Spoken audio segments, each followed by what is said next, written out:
ఈరోజు ఈ లోకంలో చాలా మందికి యేసంటే అసహ్యం, యేసంటే కోపం, యేసంటే ద్వేషం, యేసంటే అసూయ.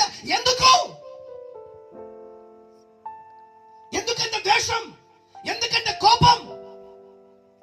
ఏ దేవుళ్ళు నిలబడిన వారు నీ కొరకు రక్తం కార్చలేదు, ప్రాణం పెట్టలేదు, కానీ సర్వలోక పాప పరిహారం కొరకు ఇదిగో నీ కొరకు కలవరిస్తులో యాగమైన దేవుని గొర్రెపిల్ల. విశ్వ మానవాళి కొరకు నీ ఎంత ఘోర పాపివైనా నీ పాపము నుండి, నీ శాపము నుండి, నీ దరిద్రత నుండి విడిపించువాడు యేసు ఒక్కడే. హల్లెలూయా, హల్లెలూయా. ఈ రాత్రి మేము ప్రకటిస్తున్న యేసు ఇదిగో అమ్మా నీ కొరకు రక్తం కార్చాడు. నీ ఎంత మాత్రం నశించి నరకం పోవడం దేవునికి ఇష్టం లేదు కనుకనే ఇదిగో నీ కొరకు ఆయన మరణించాడు.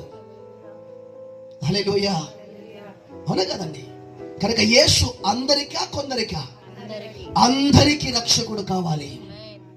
హల్లెలూయా. చీకటికి వెలుగు ఎంత అవసరమో హల్లెలూయా రక్షకుడు అంతే అవసరం. రోగికి వైద్యుడు ఎంత అవసరమో పాపికి రక్షకుడు అంతే అవసరం. హల్లెలూయా. ఒకవేళ రోగికి వైద్యం ఆశ్రయించకపోతే రోగి ఏమవుతాడు? చనిపోతాడు. అలాగే పాపికి రక్షకుడు అంతే అవసరం. హల్లెలూయా. అందుకే చాలా మంది రోజు స్తోత్రం కలిగాక యేసును అసహించడానికి, యేసు మాకు సంబంధించిన వాడు కాదండి, మా కులానికి సంబంధించిన వాడు కాదండి, మా మతానికి సంబంధించిన వాడు కాదండి, కానీ యేసు వాక్యం చెప్తుంది అందరికి సంబంధించిన వాడు. హల్లెలూయా. అందుకని మనుషులందరూ రక్షణ పొందవలనని దేవుడు ఇష్టపడుతున్నాడు. మనుషులందరి కొరకు ఆయన రక్తం కార్చాడు.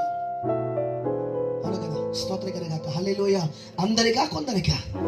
అందరికీ. అందరిని రక్షించుటయే